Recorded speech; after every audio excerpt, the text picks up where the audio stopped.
Pemirsa, manusia ada karena memiliki 3 unsur utama dalam hidupnya yang dalam ajaran Hindu disebut Tri Pramana, yaitu Bayu, Sabda dan Idep. Keberadaan idep atau pikiran khususnya merupakan unsur paling esensial yang membedakan manusia dengan makhluk hidup lainnya.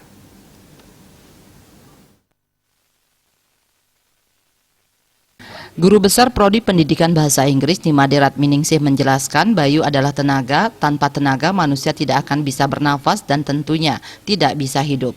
Sabda adalah kemampuan mengeluarkan bunyi atau suara. Kemampuan bersuara ini juga menjadikan manusia mampu berbicara dan bertutur kata.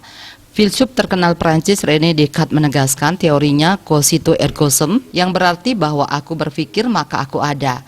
Kedua konsep tersebut sangatlah jelas bahwa manusia ada karena kemampuannya berpikir dan kemampuan berpikirnya.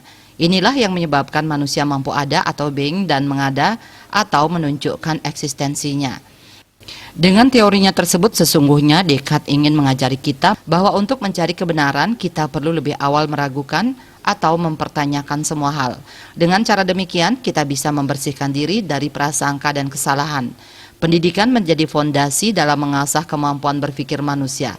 Semakin tinggi pendidikan manusia mestinya diikuti dengan semakin bagus kemampuan berpikir dan bernalarnya dalam usaha mencerdaskan diri untuk kemajuan diri dan orang lain demi kemaslahatan dan keberlangsungan hidup manusia itu sendiri. Bahkan pihak-pihak tertentu yang menganggap diri berpendidikan tinggi dan agamawan dengan sengaja mengubah informasi, memelintirnya dan memodifikasi data dan fakta agar tampak benar padahal salah dengan alasan-alasan tertentu untuk menjatuhkan orang lain. Anak bisa akan menjadi baik dan benar kalau dididik oleh orang dewasa yang baik dan benar, yang tentunya menggunakan nalar untuk kemaslahatan manusia. Sebaliknya, dia bisa menjadi tidak baik dan salah bila dilakukan secara keliru dengan membenar-benarkan sesuatu yang secara esensial salah.